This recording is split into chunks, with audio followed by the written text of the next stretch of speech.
Welcome viewers, it's a paper 3 of General Studies in which once again I would like to set right sequence for you.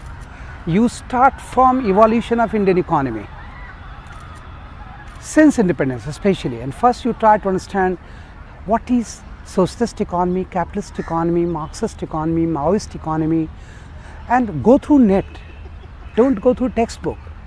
Everything is well available on it, and starting from thereafter your first sequence should be agriculture sector, because India's basic economy is agriculture, where you must study what is corporate farming, what is contract farming, what is organic farming, why agriculture, in spite of having record production, the farmers committing suicide. In case of overproduction, they are not able to sell their product in market, because they have to sell their product on throwaway prices. In case of underproduction, they are not able to recover their input cost. You realize that everything we are providing to farmers except market.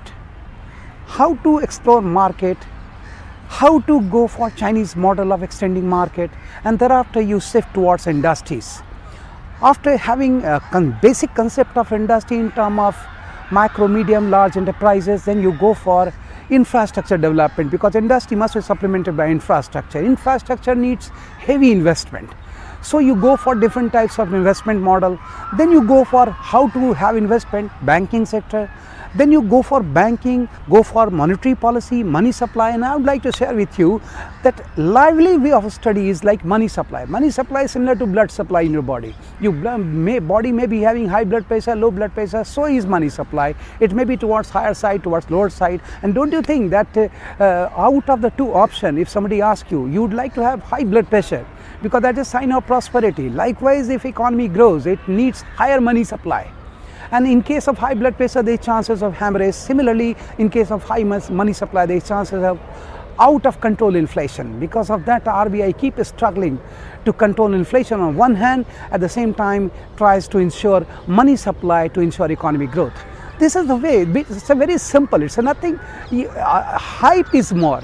It's a very simple way of understanding. And then you go for insurance sector, because along with economic reforms in India, every sector is having lots of risk factor involved, so insurance. Then you go for fiscal policy, and I tell you, young people of India, while studying fiscal policy, you must try to understand the budget system 2017-18, because this is milestone budget in terms of integration of railway budget to central budget, no classification by plan and non-plan expenditure.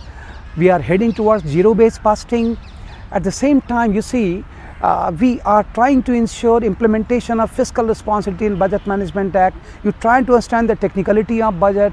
What is fiscal deficit? What is monetary deficit? What is budget deficit? Why budget deficit is not being projected since 1997? Unless you have some curiosity in your mind, you won't be able to get the thing very properly. Simply studying doesn't make any sense. And then you move towards the world economy. And in world economy, first you study about World Trade Organization. How do they meet? What are the main issues? What is Doha round? What is Singapore issues? And you, see, I'm professional, I'm speaking all these things. You might be thinking that you will miss it out. No, it should be. It will never miss out, provided you type just WTO on net. You will find lots of issues related to it. And after completing all these areas, then you move towards science technology, because you see, technology advancement lead to economic advancement lead to technology advancement. In terms of science technology, along with basic science, you start from yourself itself. How do you digest your food? Where your fat is deposited in body? How is protein distributed in body? What carbohydrate is? If you are wearing specs, what is myopic, hypermetropic? Where it image forms before retina, after retina? This way you should develop your curiosity.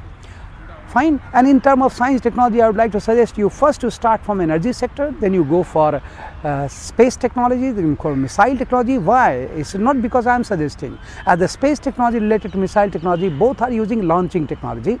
And then you go for robotics, nanotechnology, fifth generation of computer, ICT, thereafter genetic engineering, biotechnology. These are the right sequence. Otherwise, you keep studying for years or for months, there is no point. And you will be completely, generally you find that you are having nervous breakdown. Sometimes you are having depression, not able to cope up. That is very natural. It happens with everyone. But depression is sign of very good, it's a very good sign provided you are able to overcome, because if there are depression, that means there are elevations. This is it. And after completing all these things, you go for internal security, role of police, police reform, central forces, army, border management, organized crime, Hawala.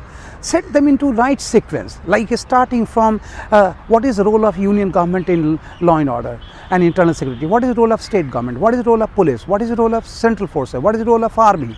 Then you go for that how is Hawala operation, how Naxalism, how is development linkage to different types of extremism in India, why development leads to extremism, Naxalism, casteism, communalism, terrorism, Maoism, and I would say except nationalism, all ism is existing in India. Why is it so? This you have to understand from grassroots level. Then you think of joining training academy, whether Mussoorie, Hyderabad, Nagpur, Baroda, whatever. And finally, you go for disaster management. In disaster management, you have to take consideration of, you remember, paper 1 has tsunami, earthquake, volcanic eruption, etc. And paper 3 asks you how to manage disaster. And you have to understand why disaster management itself is disaster in India. Yeah, it is itself a disaster. Why it is so? Why we are not taking preventive action? So you study with depth. Along with all these things, I would like to highlight you some aspects of paper 4 also. And what you do in paper 4, ethics, one line you understand, it is balancing act between rule of law and rule of situation. What is this balancing act? For example, killing is crime, killing is wrong. But if a border security personnel is standing guard on border, challenging someone, not stopping, he shot him down. That is for national interest. That is ethical. So likewise, integrity. What is integrity? Ability to stand firm in adverse condition. You will have to study lots of case references, and then comes like aptitude, which is introduced in civil service examinations since 2011. What is aptitude? Everybody has attitude, and if your attitude is found to be in accordance to job requirement, that is your aptitude.